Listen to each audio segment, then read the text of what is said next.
it. I think now is exactly 7 in Rondônia and 8 Brasilia time. Maybe we should wait some more minutes because we had more people registered. Yeah, but no they problem. are still coming. Sure, we can wait. So, yeah, I will start um, telling you who is André. And I will start with telling you a little bit about our project, okay? Good Great. night, Ana Carla. Hello, Melissa. People are saying hello to you. Hello, Hello, Lily. hello. Are they writing on the chat box or? Yeah, on the chat box. Okay, I don't know why I can't see the messages here, but hello, In everyone. your phone, in your phone maybe? Okay, now I can say I just saw Larissa's message. Inez, okay, hello, hello. Julie, excellent. Hello. I have a friend from Argentina here. Thank you Great. for joining me, Anna. Yes. So I'm going to start in Portuguese so people can understand a little bit about our project. Então, o nosso projeto, né, que está dando continuidade hoje, é o Keep Learning Alive. As I was explaining to André, it's an idea of keeping learning alive and with this live. So it's a word that we made. And this project é promovido pelo MDE, do curso de Letras em Inglês, do Departamento de Línguas Estrangeiras da Universidade Federal de Rondônia. Essa ação faz parte do programa de extensão Trânsitos, Fronteiras, Migração e Línguas Adicionais na Amazônia. Então, hoje a nossa live será Mind, Brain and Education. What can you tell us about learning? Very important nowadays, especially nowadays. Yes. With André Hedlund. And it will be recorded. And a little bit of André, he will tell us about him after, but just for you to understand a little bit about him. He's a Chevening alumnus, MSc in Psychology of Education from the University of Bristol, and an Edify bilingual program mentor for Spot Educação. He's also a representative of Bristol's Mind, Brain, and Education Special Interest Group, MBE SIG, and a guest teacher in postgraduate courses on multilingualism, global education, cognition, and neuroscience. His blog, edcrocks.com, has been accessed more than 30,000 times by people from more than 140 countries.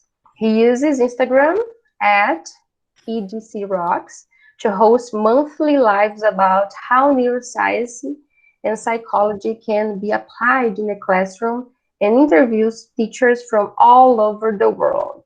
So once again, thank you for being here with us today. Thank you very much, Renata. It's such a pleasure to be here, especially because I am very interested in this project of yours of keeping learning alive. This is something that has everything to do with the mind-brain education science. And I think that we have been killing learning for the past, I'd say, I don't know, maybe a couple of centuries, haven't we? We have made learning something that is related to schooling, as if education is not part of schooling anymore. It's just about going to school, memorizing facts, taking tests and things like that. But what I'm going to try to show you is that there is a particular way or many different ways that we can look at learning, and the sciences of learning, especially cognitive neuroscience and cognitive psychology, can help us understand what we should be doing more often in our lessons as teachers, but also as students when we are studying on our own. So you asked me to talk a little bit more about myself. The only thing that I wanted to mention is that I've been doing a lot of interviews and lives on Instagram, and I can show you right now where to find me on Instagram and all my social media, with different teachers from different backgrounds, different countries, different subject areas, so that we can discuss education on a broader, let's say, on a larger scale and with different perspectives. So please, if you have some time, you can start following me on Instagram, ADC Rocks, and you can also follow our recently added profile, Rastiso MBE Sig, and you can subscribe to my blog as well. I have just posted something about emotional intelligence there, and I think it's worth reading. And of course, if you need anything else, here's my email, and you can find me on social media, LinkedIn and Facebook. Now, let's talk about the sequence. And I hope everybody can hear me well and see me well. So please just say yes in the chat box. Yes, yes, yes. Can you hear me? Can you? Okay, wonderful. Can you see me? Perfect. Awesome. Okay, so let's talk about the sequence of this presentation. I will try very hard to leave a couple of minutes at the end for you to ask your questions. But if you want to ask questions while I'm presenting, please feel free to use the chat box. I will take a look. I actually connected with my cell phone so that I can follow your questions and comments, because maybe they are related to something that I'm showing right now, and then maybe I can answer right away. But if you don't have any questions and you want to save them for the end, that's okay. So I'll be here, and in the end or in between, I'll just interrupt you if you don't mind. That's okay. Please do that. Thank you very much. But I'll be here. Yes. Okay, so we're going to talk about the mind-brain education science, the origins of this science. We're also going to mention a couple of principles, and they're very broad principles. So depending on the level of analysis, we have more or less principles.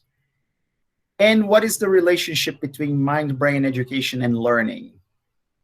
And the big question, should teachers know this stuff? So I want you to start using your chat box. Yes or no? Should we know about how the brain learns, how the mind learns? Then I'm going to talk about the 6 dimensions of my dissertation, and something that has been propagated all over, especially in conferences, the 21st century skills. And finally, what's next, okay? So I'm going to give you some time to read this quote. You have 30 seconds.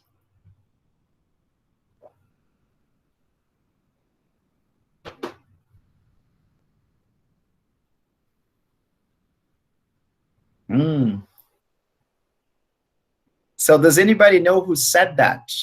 You can say yes or no using your chat box. Nope. No. Nobody knows. Well, neither do I, to be honest. It's unknown. I have no idea who said that.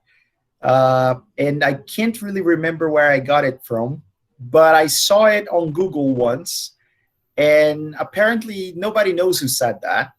And I kept talking about it with some friends, maybe we went to a bar or in a conference or something, and we talk about things like that. And that makes sense, doesn't it? I remember studying the digestive system of a worm. I remember in my biology lessons, I had a teacher, his name was Silvio. It was a very funny guy. And I remember studying all those things, but I don't remember studying the brain. And I don't know if you have the same feeling that I do. Do you remember studying your brain, like how the brain works? What are some parts of the brain? Do you remember that? So if you want to say yes or no using the chat box, I really can't remember a biology lesson that we had about the brain, but I remember studying the digestive system of different animals. And then I started wondering, okay, what are the priorities, Should we learn about the digestive system of other animals and not learn about our own brain functioning?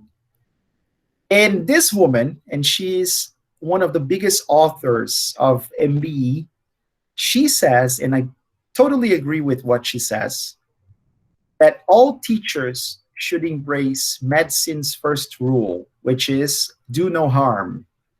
So do no harm. That's actually an oath that doctors take, right? They serve people. They want to save lives. So they don't want to hurt anyone. But the thing is, if we are not learning about how our brains work, because we're learning how the digestive system of a worm works, maybe there is harm, right? Maybe the way we are teaching our kids is actually doing them some sort of harm. It's bad for them.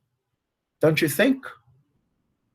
So if we are not embracing medicine's first rule, because we are teaching in a way that is not very good for learning, what should we be doing then? That's the big question. And it has to do with the science that this woman, Tracy Tokuhama Espinosa, is involved. She's one of the biggest references in the area. We have some other people, Imordino Yang, Paul Howard Jones, Antonio Damasio, and I'm going to mention a couple of them throughout the session. But this is a very interesting science because it looks at what this area of knowledge is doing. So what is the area of knowledge that studies the mind? So anybody? Use your chat box. So what field studies the mind? Don't be shy. I know you know the answer. Almost there, Larissa. The other one. Yes, thank you, Mr. L. Bear. I like your name. So psychology, exactly. And Larissa just gave us the second answer though, right? So Larissa, which area studies the brain? And you just showed us neuroscience, very good. And which area studies education? Specifically, education for kids, how kids learn. So yes, pedagogy, very good, Larissa, thank you very much. So MBE stands for Mind, Brain, and Education, and it's basically putting together those three different areas of knowledge: psychology, neuroscience, and pedagogy. Not just pedagogy, because MBE also studies how adults learn, right? And if you look at the original image or figure that was made by Tracy Tokuhama, you will see something that I think I need to stress a lot. So which one is better, or which one is superior, let's say, when compared to the others? Is it education, psychology, or neuroscience? Which one is on a higher level according to this figure? Can you tell me?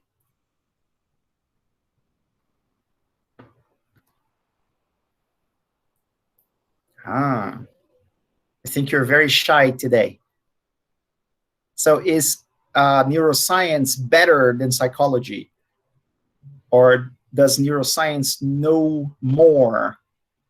Isn't it wrong to think about a better field? Yes, talking about, thank you very much, Larissa.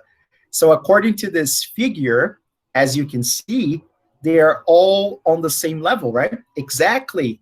Thank you very much. So the same level.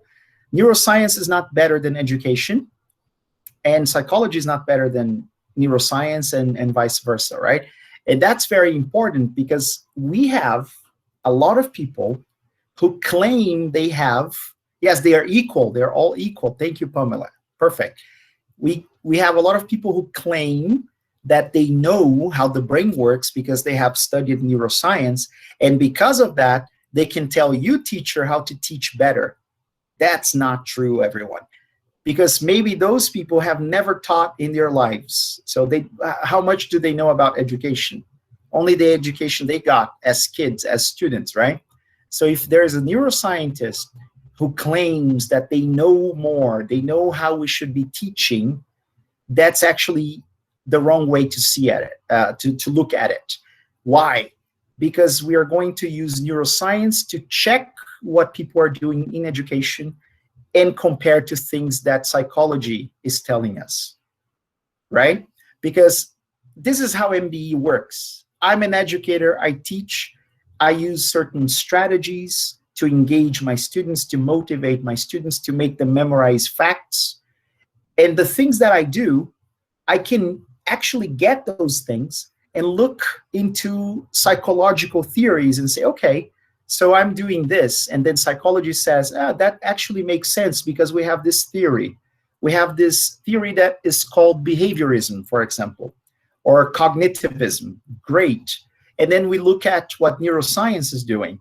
And neuroscience tells us, oh, yes, when you do those things in the classroom, and then we replicate them in the lab, and we put our students, our subjects, inside an fMRI machine, a magnetic resonance imaging machine, we can see that certain areas of their brain are lighting up, they are activating, which means that what you're doing is actually working because those areas should be activating.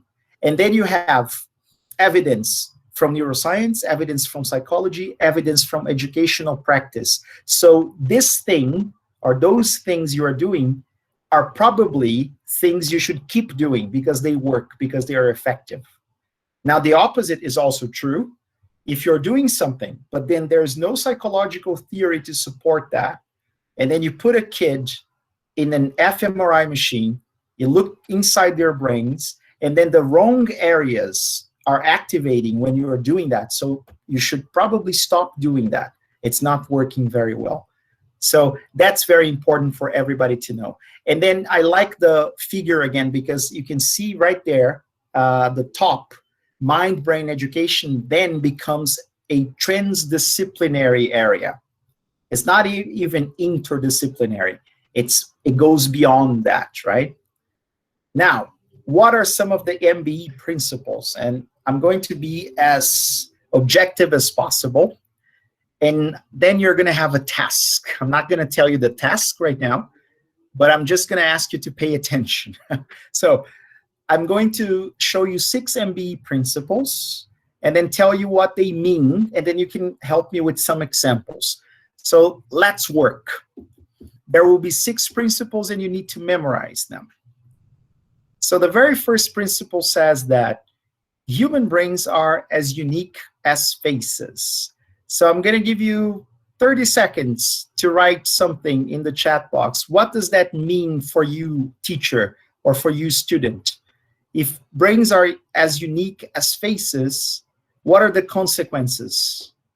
What should we be doing? What should we not be doing? Anything you want to write. Excellent, Larissa. Individuality. Students do not learn in the same way. That's perfect. Wonderful. So if we are teaching students in a unilateral way, very teacher-centered approaches, and then we're just throwing a lot of content at them, just learn, and we don't take their individual differences into consideration, we're probably doing something wrong or something ineffective. But then we have to ask, can we change? And then we're going to talk about that. Now, the second one is all brains are not equal because context and ability influence learning. So 30 seconds for you to add. So what does that mean for your practice? Don't be shy.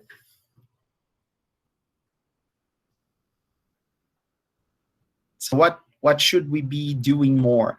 Yes, thank you very much. Larissa, you're my favorite student now, okay? So what about everyone else? So social differences, access to education, perfect. Lou, we should be embracing the differences, tools, digital resources, excellent. If all brains are different, and that depends on context, so environment and ability. Ability is genetic, right? Can be or could be something based on environmental stimuli, but we're talking about the genetic makeup of individuals, right? Those things influence learning. So some people, they are better at doing whatever. Some people need more work. And then we can create a context that embraces differences, and we can actually benefit from differences, because then some students can teach one another. For example, they can learn from whatever the other one is doing.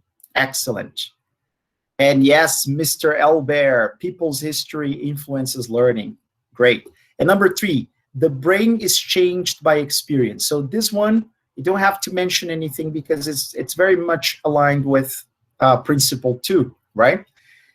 And this has everything to do with neuroplasticity. So I wanted to introduce you to my brain. So I normally take my brain with me when I go anywhere, basically. This is actually half a brain, so it's not my whole brain.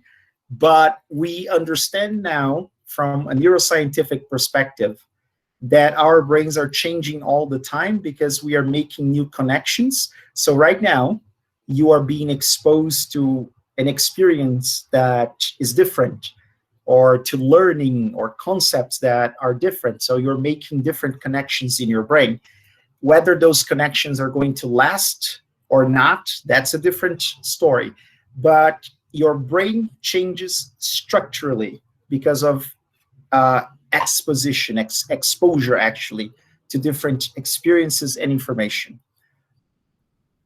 And then that means that, is that a human brain average size? Actually, that's a great question, Anna. I think it's within 90% of, it's a little smaller than a brain, a real brain, but almost. It's like 90%, 95%. Yeah, something like that. Okay? So, and what does that mean? If the brain keeps changing all the time because it's exposed to different realities and experiences and connections, that means that the brain is highly plastic. So the brain can always learn. The brain can always make connections. It might be difficult. It might require different strategies and different, ways of doing things, but it can always learn. And what does that tell you about your teaching practice, especially about your students? So what can you tell me about principle number 4?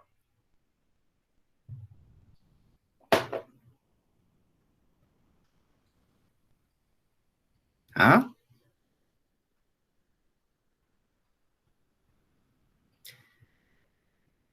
Everyone can learn. I guess that it also has to do with us. Yes. I think we are very much used to labeling our students, putting them, assigning them to different boxes, right? This student is bad, this student is good, this student is terrible, this student is dyslexic, this one has ADHD and things like that. But there are ways we can teach all of them. And some students might need more work depending on what they're learning.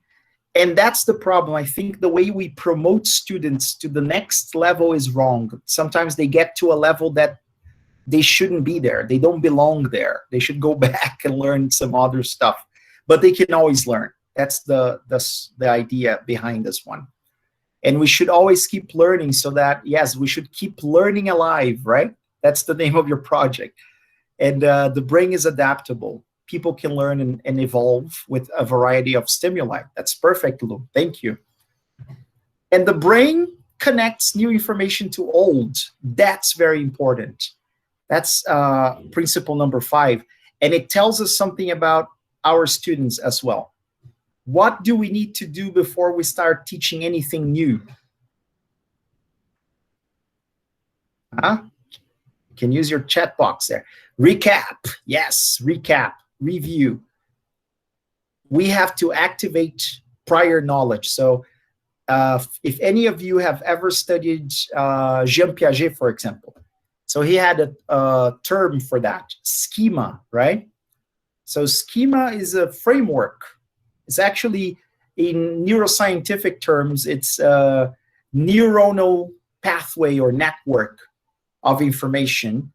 And we need to activate that before we can teach anything new. So if you're trying to teach something new and your students haven't been exposed to something old or something that should be taught before that, it's like you're trying to build a wall from the middle part upward, like there is no foundation.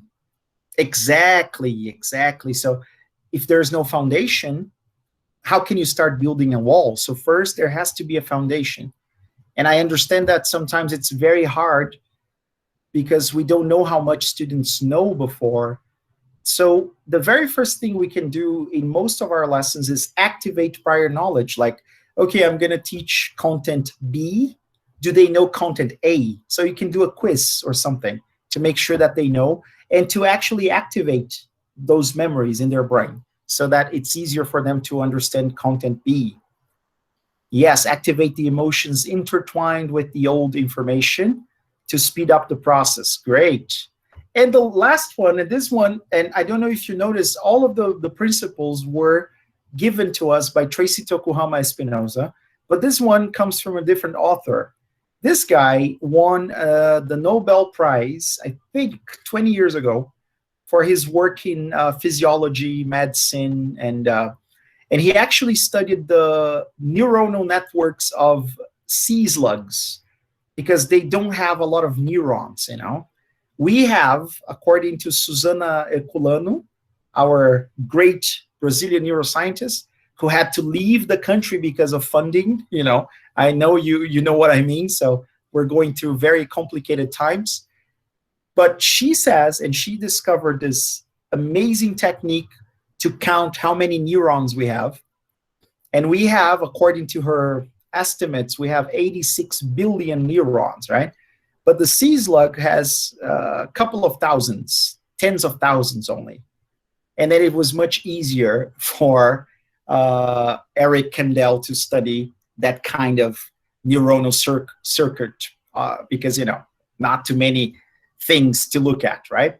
And he says that we need basically attention and memory to learn. Those are the two most important things for learning.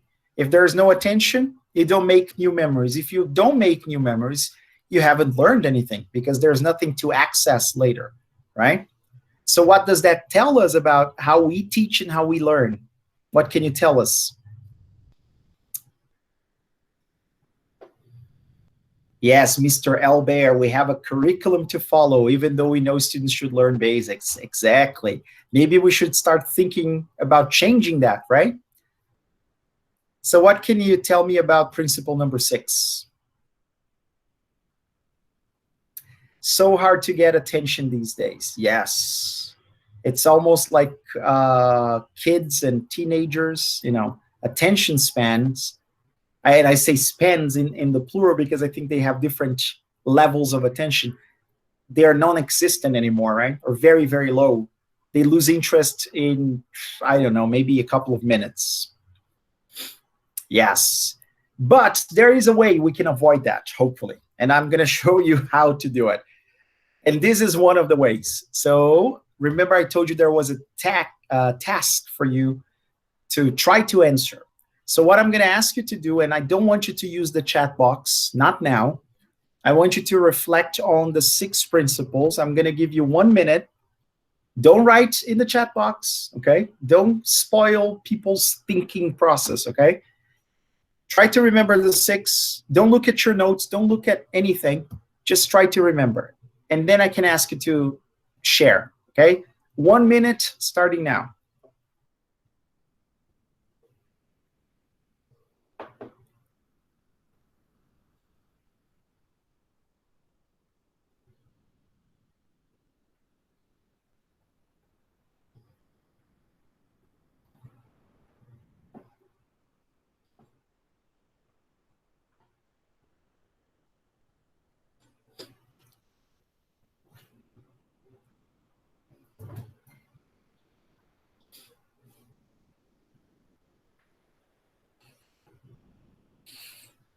Okay, I have to be honest with you. I'm not counting the minute, but I think it's close to 1 minute, right?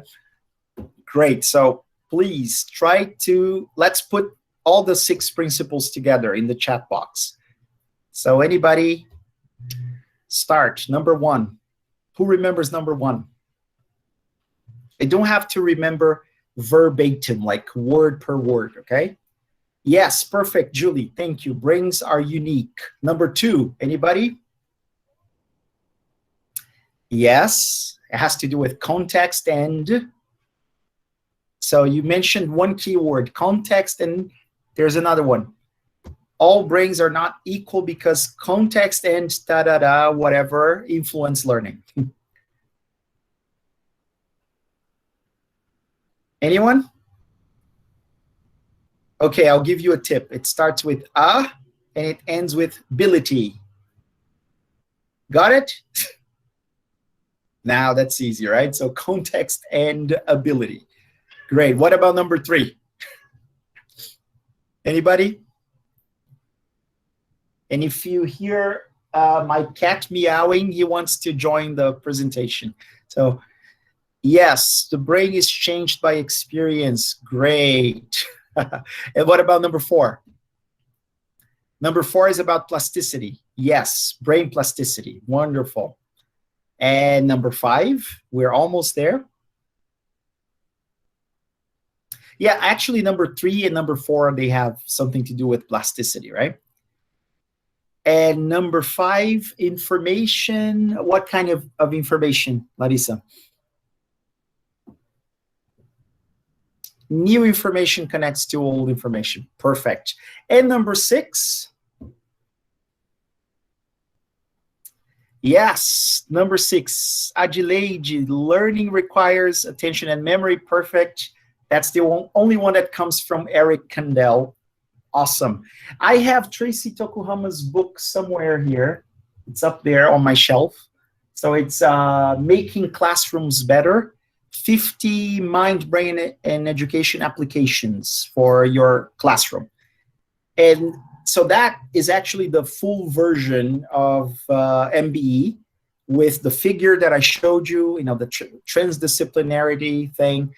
And she has a lot more principles there. So this actually comes from a smaller, like summarized version of MBE. So she has, I think, 22 or 23 principles in the book, okay? But they are, yes, our group memory rocks. That's perfect, Anna. That's awesome. So see, collaboration. So if you are interested, I'll show you, and then I can send you the reference later. So you can buy the book. It's a great book. It's a big one. Or you can simply follow Tracy Tokuhama Espinosa on social media. You can go to her website. She's amazing. Anyway, one way to keep your students' attention span high is by doing a brain break. So this is the brain break that I have for you. And this relates to a good friend of mine, and his name is Mr. Trunk. So you can see Mr. Trunk here with me. I'm pretty sure some of you have seen Mr. Trunk around. So say hello to Mr. Trunk, everyone. He's very annoyed because he doesn't get to travel anymore. He's been all over. So I'm going to ask you to look at the question and type in the letter. So take a guess. And for those of you who don't know who they are, Leandro Carnal, I think he's very famous, right? Paul Seligson, if you are in English language teaching, maybe you have heard of this guy. He's a very famous author. He wrote a lot of English books. Aziz Abu Sarah, he's a National Geographic explorer and a TED speaker. And Tracy Tokuhama Espinosa is, the woman we've been talking about. So please, guess. What is your answer? Use the chat box, A, B, C, or D. All right. Yeah, just guessing. No worries. D, B, C, C. Come on, everyone. Don't be afraid. All right. Well, I think you're going to be shocked. He has never met Tracy Tokuhama Espinosa, I'm afraid. But to prove that he's been around, take a look. So the first picture is with Leandro Carnal. So we met him in the airport, I think. And Paul Seligson, we've met him a couple of times, conferences. And this is Aziz Abu Sarah. He's a National Geographic explorer, TED speaker from Palestine. He was actually, I think he was born in Palestine and lived in Jerusalem for most of his life. And he's a wonderful person, has a amazing life story. So you can look him up on TED.com, okay? And now I want, as part of the brain break, I want you, if you're watching me on your cell phone, you can just print, take a screenshot. Or if you're watching me on your computer, you can use your phone to take a picture and then save the picture, because then you can post Mr. Trunk Travels, okay? At the end, you can post it on social media with Mr. Trunk Travels so that I can follow you, okay? So, can you take the picture? Let me smile. Got it? Good. Can we keep going? All right. Done. And of course, you can take a different picture of the slides or whatever. It's okay. Now, I have written about the reason and why we should be using more brain breaks in the classroom and the way we teach, because our brain gets tired very easily.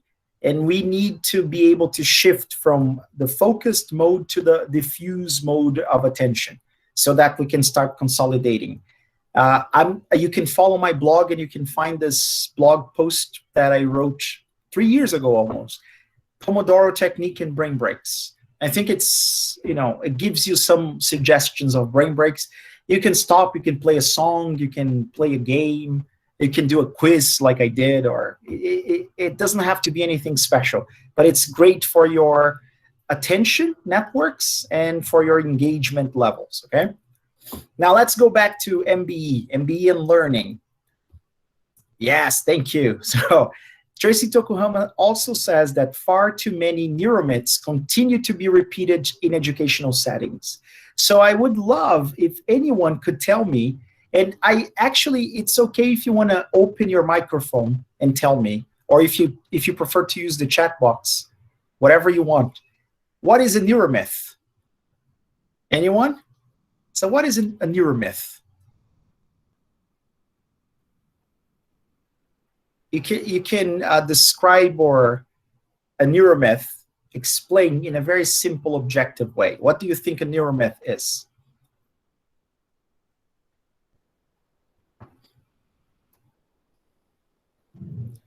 I have no idea, but some wrong assumptions about the brain, yes. Something we believe to be true, but isn't about the brain.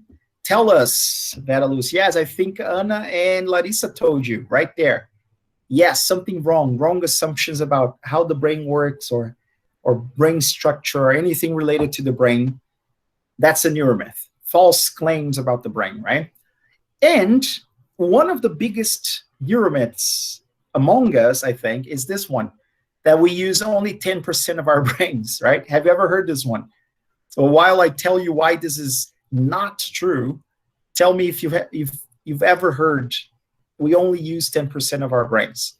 So there's a movie with Morgan Freeman and Scarlett Johansson. And then Lucy is the name of this movie. And then for some reason, I think she took a pill, some sort of new drug, remember, Lucy? And then she starts unlocking the full potential of her brain, right? And then she can do awesome things with her brain. And then there's a very cool scene with Morgan Freeman.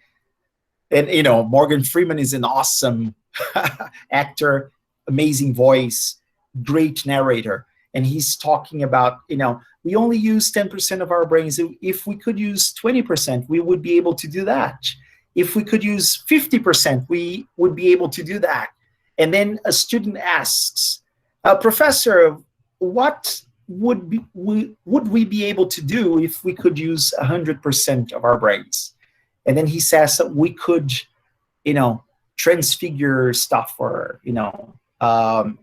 we could actually change matter with our brains. We look at something that is solid and we can mess with the molecules. And no, we cannot do any of those things. We use a lot of our brains. We don't really use 100% of our brains, just like we don't use 100% of the other organs we have. But this is really a terrible neuromyth, because it gives us the impression that we can do something to achieve the full potential of our brains, right? So you can read about it. I wrote for this blog, the Innovate ELT blog, and I mentioned the movie Lucy, right? And if you watched the Curitiba, I think it was Brastiço Curitiba, I was talking about neuromyths and neurofacts. So you will probably know some of the answers, but that's totally fine. I am going to test your knowledge on neuromyths. Are you ready? You just have to say neuromyth or neurofact. Okay, so this one, learners benefit when they're taught according to their learning styles. They learn more effectively if they're taught according to their learning styles, okay? It just killed the dream of becoming an X-Men. I'm sorry, Lou. Yes. And there's a great movie with Bradley Cooper, Robert De Niro, remember? He takes a pill and then he starts learning things. Yeah. Limitless. Yes, that's the one. That's a good movie too. That's more like it. We could probably in the future have something like that. Like Ritalin does that in a way. Can actually make you focus more, right? I'm not saying we should be using too much Ritalin. Actually, it's we shouldn't, to be honest. But there are some drugs that can enhance your mental capabilities. So is that a myth or a fact, this one? Come on, everyone.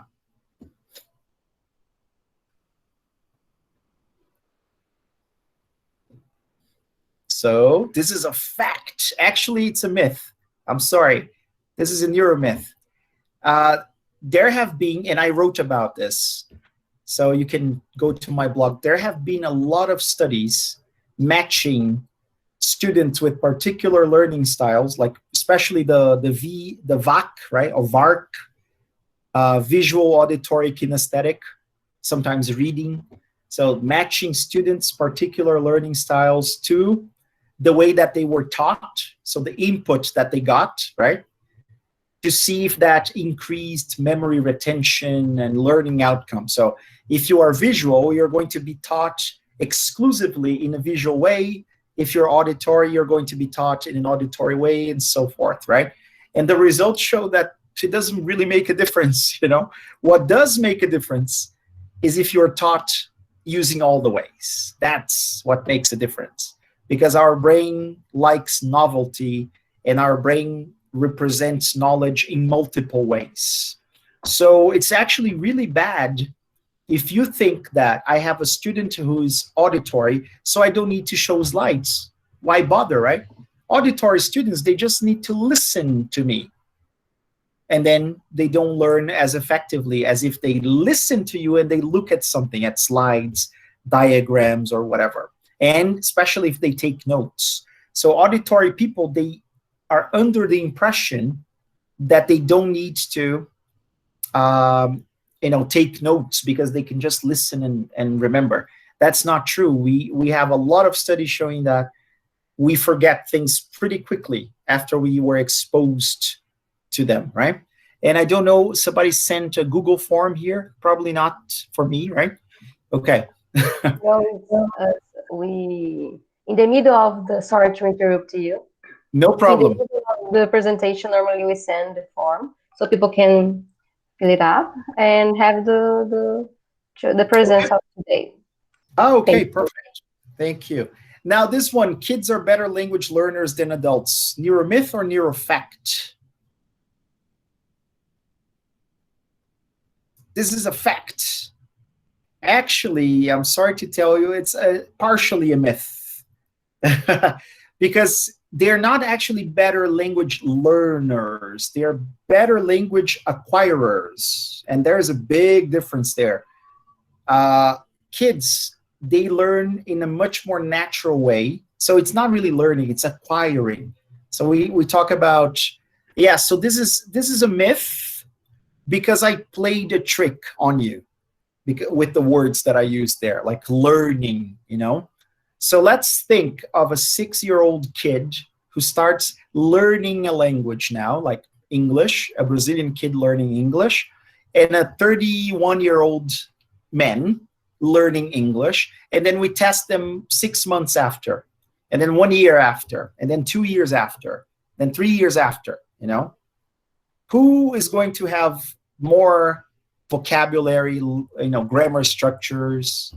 I can tell you probably the adult learner, because the kid doesn't even have the cognitive capacity to learn certain things, right? But we are under the impression that kids can learn faster. They can learn for longer. They can keep things for longer, maybe, right? So myth to some extent, exactly. Kids, they can acquire things faster because they use different mechanisms. They're not really, they are being exposed to something in a much more subconscious way, whereas adults, they are learning in a conscious way. So if they are learning consciously, they have to use techniques, right? Different techniques, strategies. But then kids, they don't learn fast when compared to adults. They can keep the learning for longer. So if you started learning, and again, it's actually could be acquiring before when you were a kid, you can keep that L2, that additional language, for longer, and maybe you have an advantage in terms of pronunciation, right? But that doesn't mean that you can learn better or faster than adults. It depends on your age. So it depends on your cognitive development. It depends on levels of exposure, for example. So it depends on so many things that we cannot say that kids learn faster. But I'm not saying that we shouldn't start learning a language when we're kids, right? We should, definitely, because then we can get it out of our ways, and then we can keep it for longer, and we can benefit from the gains pretty early on, right? And they are more available to learn, right? Yes, you can go to my EBC Rocks website, and then you have all the references there, Larissa. A critical period for language acquisition. Yes, exactly. So you can just go there. And then learning is more effective when we space out our studies.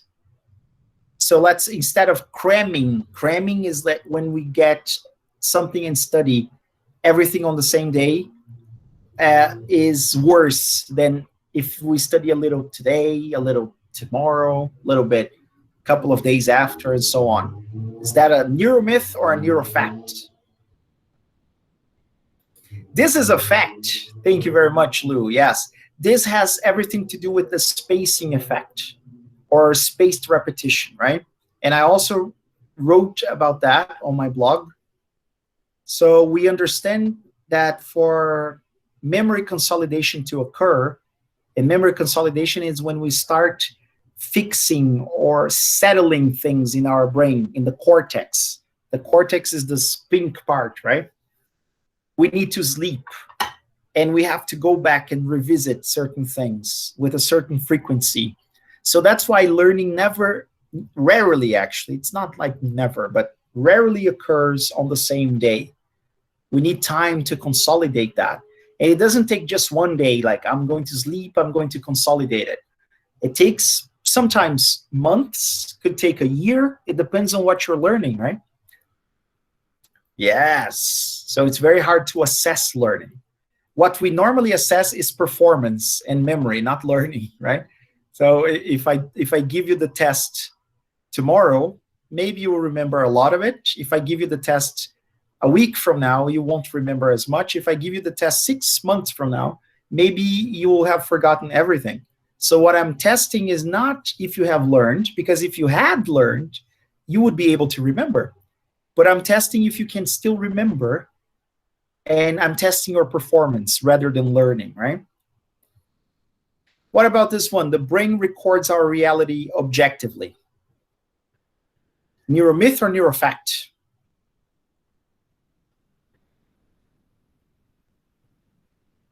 Come on.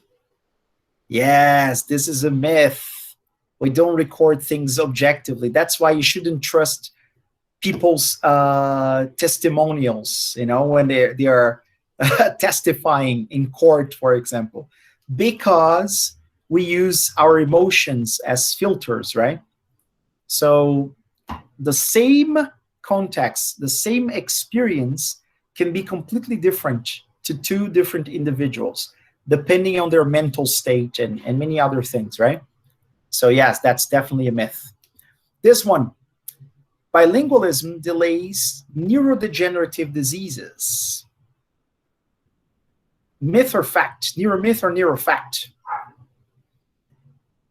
Myth, fact, myth, fact. So this one is definitely a fact. I haven't written about this one yet, so here's the reference for you. But we understand now that when you learn an additional language, you actually create what neuroscientists call cognitive reserve. So you basically exercise the plasticity of your brain, which means that you can fight off the early symptoms of dementia, like Alzheimer's, for example. And you can actually do that by 5 years even. So if you are monolingual and you are naturally going to develop Alzheimer's, you are going to do it 5 years, 6 years sooner before a person who's bilingual in general. That's the idea. So you get yourself an extra 5 or 6 years if you are going to have one of those diseases. But then what people normally ask me is, if I learn another language, like, does that mean that for every language I learn additionally, I get 5 years? I don't think it works like that. It's not like, I am a polyglot. I can speak 20 languages, so I will never develop Alzheimer's. No, it doesn't work like that, but you can definitely get a couple of years. That would be nice though, right? Larissa, I agree with you. Okay, and the right side of the brain is in charge of creativity. Is that a neuromyth or a neurofact? Right brain, left brain, ever heard that? Myth, very good, everyone. It's definitely a myth. I wrote about this one. There is a process called brain lateralization, and we definitely assign certain functions to both hemispheres, So language is going to be much more processed in the left hemisphere of most people, 75% of brains, I guess. Left temporal lobe right here. But then other aspects of language, it's actually brain lateralization. Lateral, okay? Adelaide, yes. So, but some aspects of language are going to be processed in the right temporal lobe, okay? So you can, and there are people living with half a brain. And, so if, according to this theory, if the left hemisphere is responsible for the analytical personality that we have. So a person without the left hemisphere could not be analytical, right? Or if the theory says that the right hemisphere is in charge of creativity, a person without the right hemisphere of their brain could not be creative, right? But we have people who had actually a terrible condition when they were kids, and they had to remove half of their brains, and they're actually living pretty normal lives nowadays, So if you take a scan of their brains, if you look inside their skulls, you will see that instead of a hemisphere, they have a cerebrospinal fluid. So you can only see one side, which is very weird. But they can speak normally. They are creative. They can analyze things. So one side of the brain is not really responsible for that or that. The brain functions in a very global way. There are certain functions that are assigned more to one side or the other, but really they're mostly about language. So language is much more assigned to the left hemisphere. All right, and we're getting to the end of our... Actually, I think I'm talking too much. I had more stuff to tell you, but I will... No, I love with your talk. Okay, so I will wrap up as soon as possible. So this one, cognition and emotion are opposite sides of a coin. So cognition and emotion are separate things in the brain. Myth or fact? And this is definitely a myth. And I also wrote about this one. So there is a great book by Antônio Damasio in Portuguese. You can find it in Portuguese. O Erro de Descartes. You know René Descartes, the famous philosopher, right? Father of rationalism. So you can find this book, O Erro de Descartes, and he talks about Elliot, a patient that suffered some sort of damage to his limbic system, and the limbic system is responsible for our emotional response to stimuli, right? And he couldn't make decisions. And that's funny because we always say you have to make rational decisions, so you cannot allow your emotions to get in the way to influence your decisions. As a matter of fact, if your emotions are not working very well, you can't even make decisions. And Antonio Damasio says you need the lift, or that sensation you get from your emotional structures so that you can decide, right? So you can't separate those things. And that tells us something very important. If our students are not in the right mind or emotional state, they cannot learn, period. As simple as that. I understand that that's very frustrating because we cannot always make our students or put our students in the right mind, in the right emotional state. But if they're not there, they cannot learn. And then whatever you're doing in the classroom or through Google Meet or Zoom is not effective. It's not working because they cannot pay attention. They cannot access their prefrontal cortex. So emotions are very important when we're talking about learning.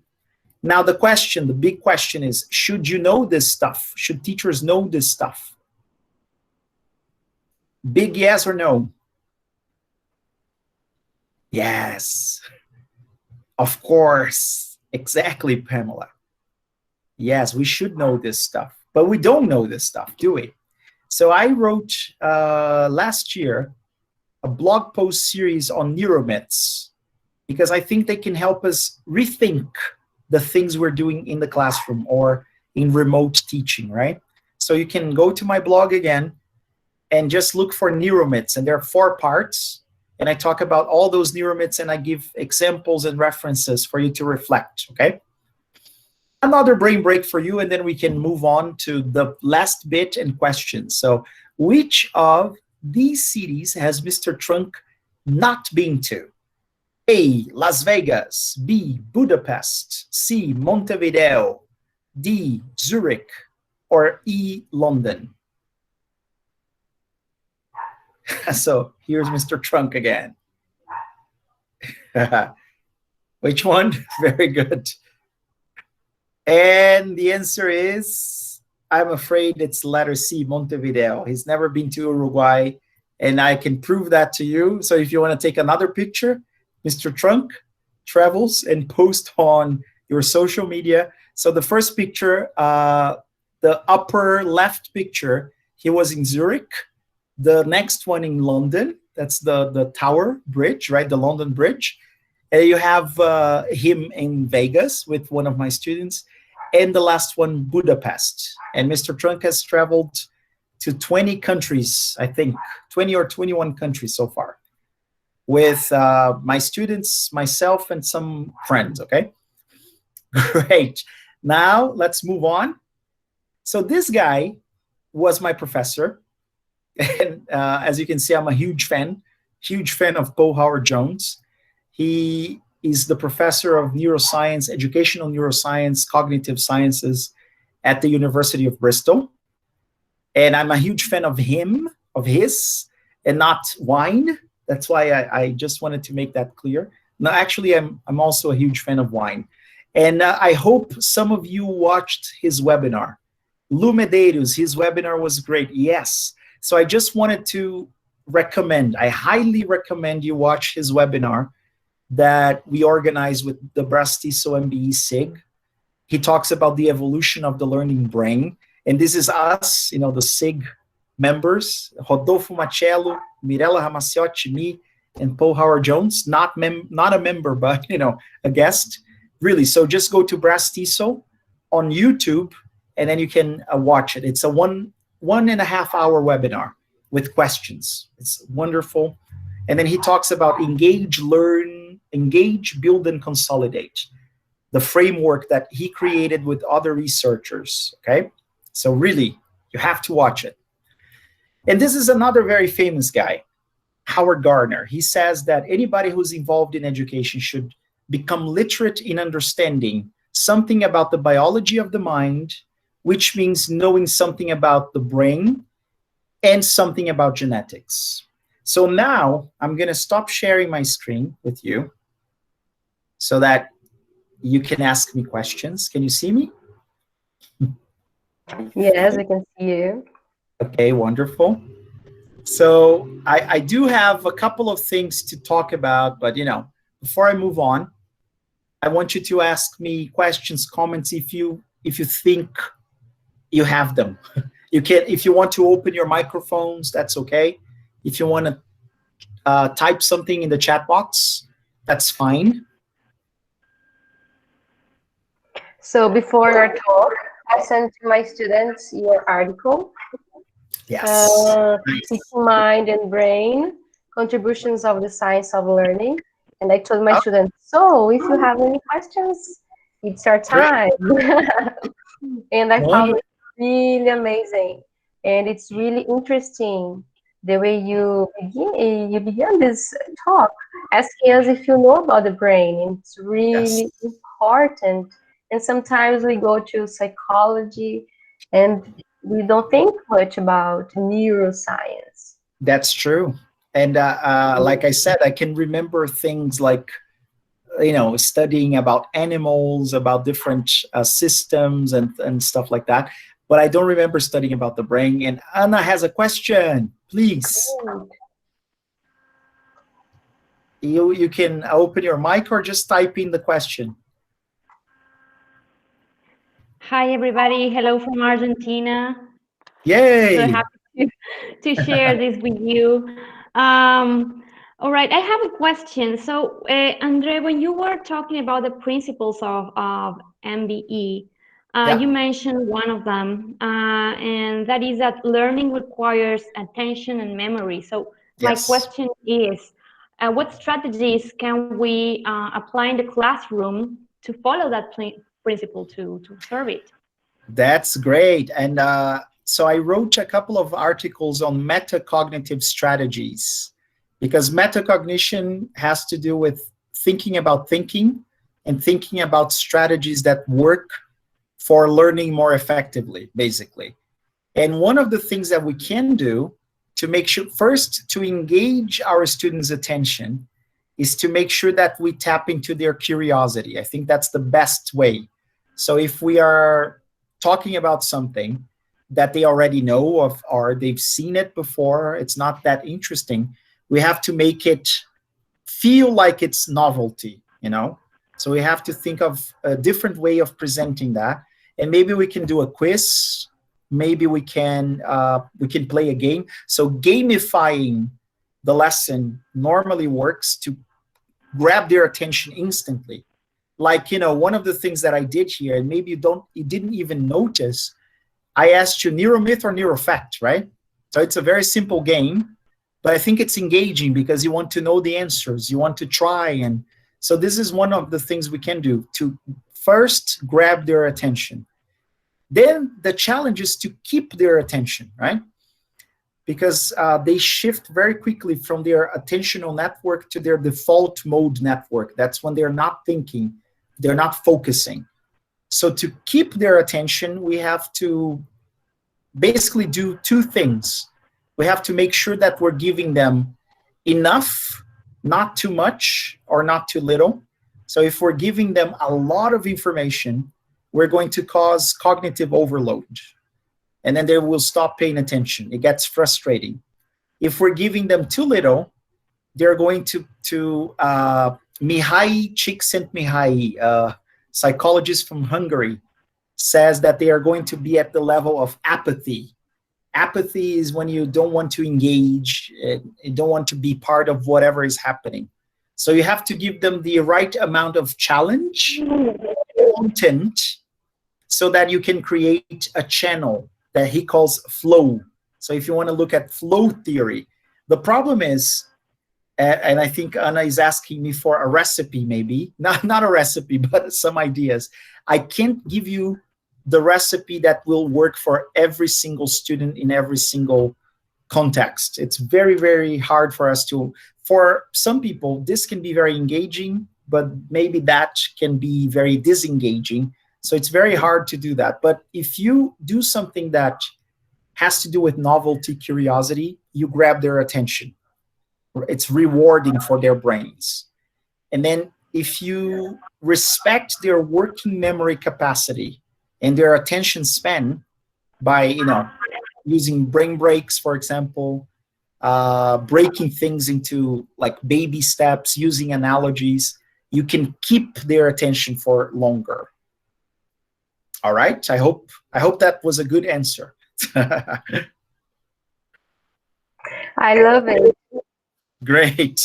And Any other? I don't know if Analia has something to say, but also in your article, the one that you sent me, you said that it's good when we keep trying. It doesn't matter how much you are it's not only intelligence and it's not only talent that matters.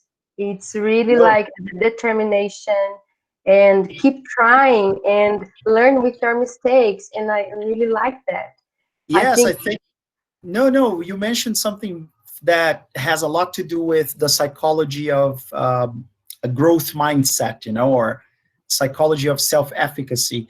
I think most people cannot perform or learn well, not because they don't have the cognitive capacity, but because they don't have the emotional capacity, the behavioral capacity to actually stick to the thing, stay there until you can do it. And this is something we're not really teaching our students, especially kids, because they are under the impression that they have to have a certain level of intelligence for them to be in that particular class. And that's very frustrating if they cannot perform, if they cannot deliver the results that the teacher wants.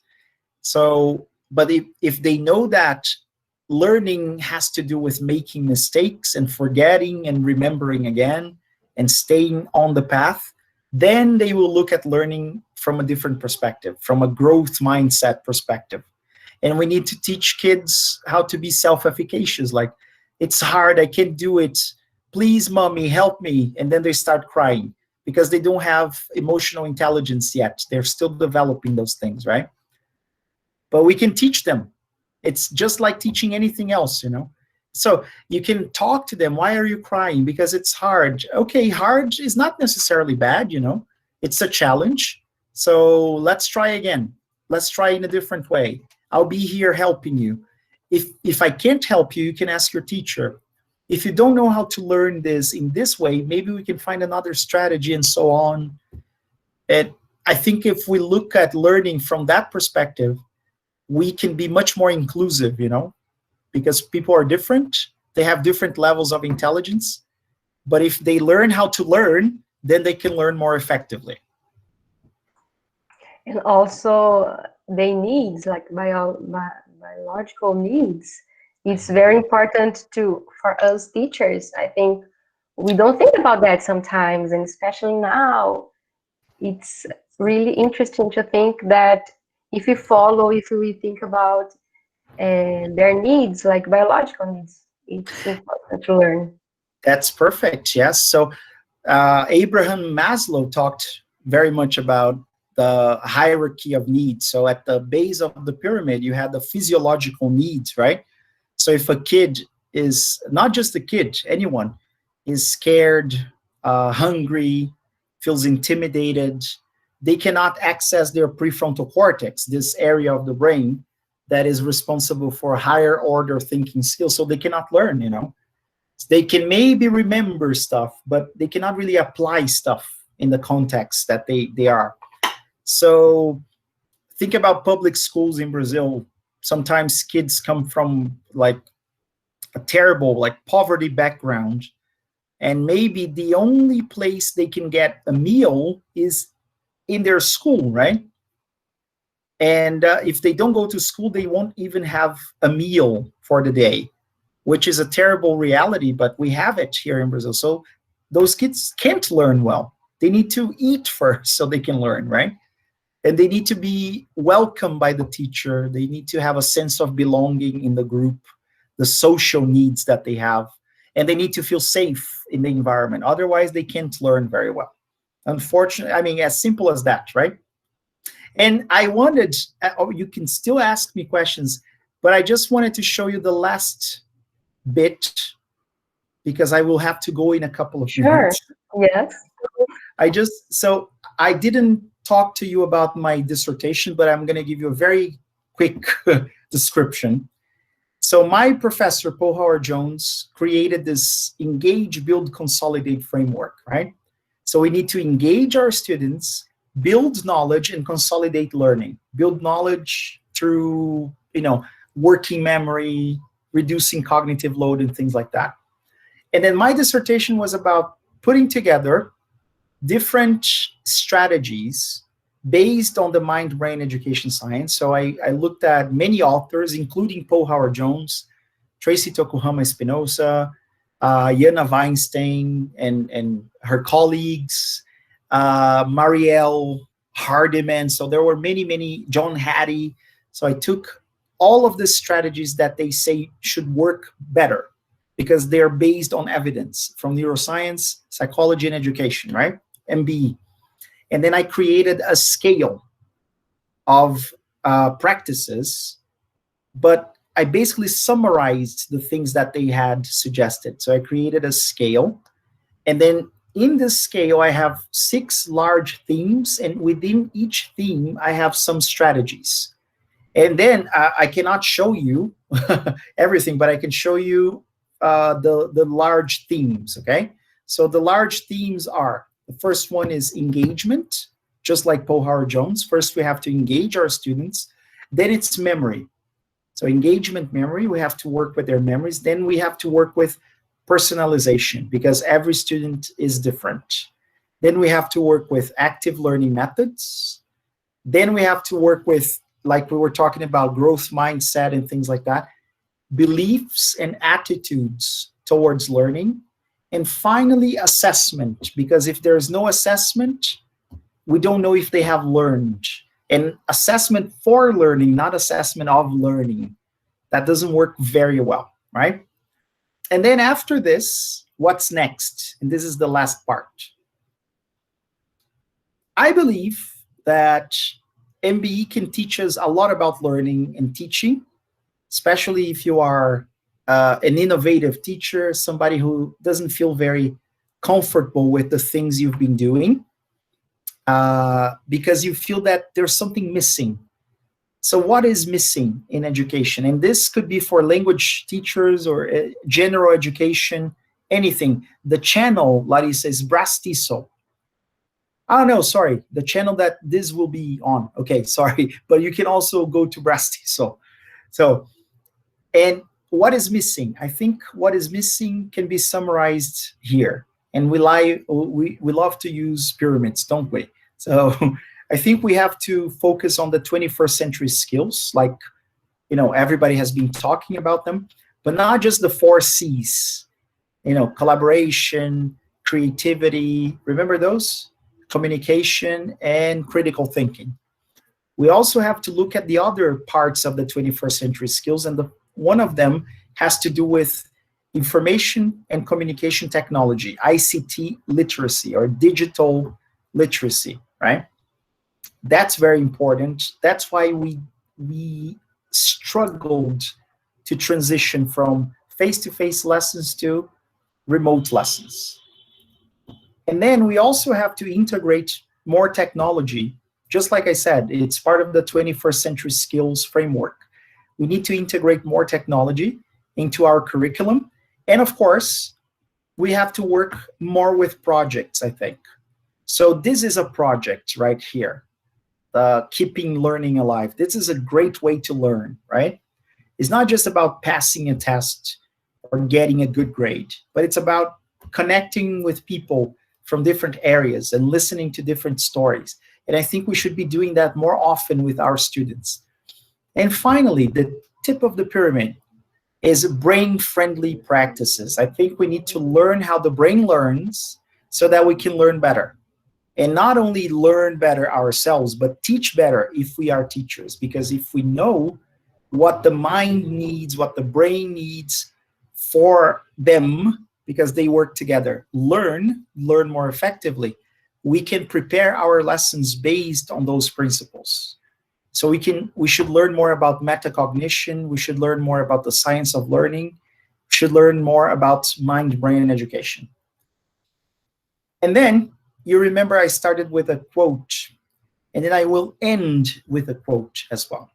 Imagine if instead of the digestive system of worms, our kids learned how their brains work and how they can learn better. Think of the possibilities. So who said that? Do you know who said that? Use your chat box. So who said that? Any idea? No, yes, you got it, Mr. Albert Tamara. Yeah, I think that this one was me. I don't know, maybe somebody said it before, but there was no record on Google, so I don't know. Yeah, it's only thinking about possibilities.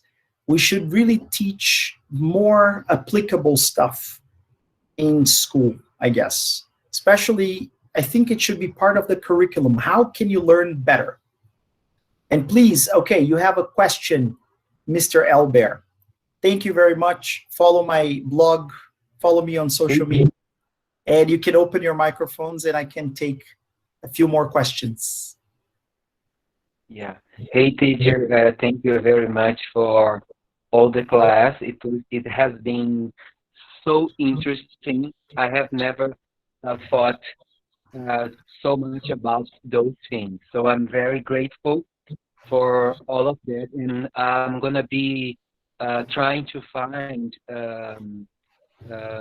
books or articles to read more about it, because it is not being forced. It's necessary today. Yes. It's necessary. I feel from my students the necessity to incorporate all of that knowledge in our classroom. So my question is, what made you?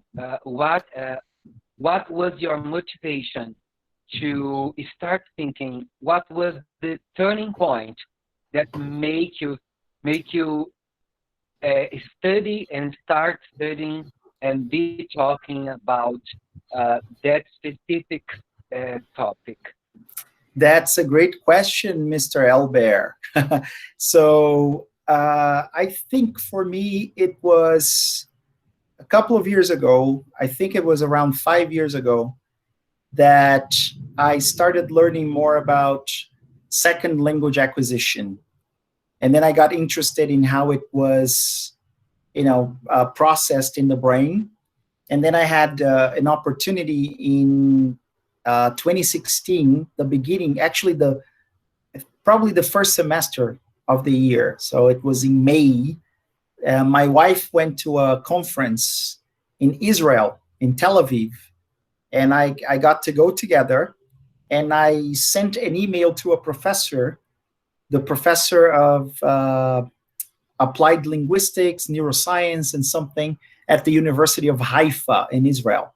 So he's a specialist, an expert in second language acquisition and learning, things like that. His name is Avi Carney, Dr. Avi Carney, okay? Yes, Carney, sorry, Google. Google is not really transcribing Carney very well, so I'm gonna write it here for you. So, Avi Carney, there you go. And I had this amazing interview with him. And then I got even more interested in brain science and things like that. And then I started studying more and more. And then I created the next year, actually. So it took me 1 year to create my blog. So that was in 2017. I took some courses. I joined the Brastiso MBE SIG. And then I got the scholarship to go to England and study psychology of education. So it was like a 6 year process or so. but I think it was really my interest in how the brain learns. So I read a book about how we can exercise our brains or something like that. And I was very much into second language acquisition. And that was the turning point for me, I think. All right. All right. So thank you very much. We know that you are very busy. And thank you very much. We'd like you to write on the chat your channels, and I put some during the Sure. talk. Yeah, so then people can follow you and follow your research, which is really interesting. Yeah, so please, yeah. So you can just look for EDC Rocks on Instagram, and you put my blog there. So that's it. And then you can find all my contacts there. Okay, thank you very much, André. My pleasure. Thank you very much. And so you have a mission now, everyone. Post your pictures on social media. Sure. And you can use EDC Rocks hashtag, or you can use Mr. Trunk Travels so that I can find you, okay? Perfect. Right. Let's do that, okay, people? And thank you very much, Anna, from Argentina, for being here, all the way from Argentina. Bye-bye, everyone. Bye-bye. Thank you. Thank you very much. It was great. Thank you. Bye-bye.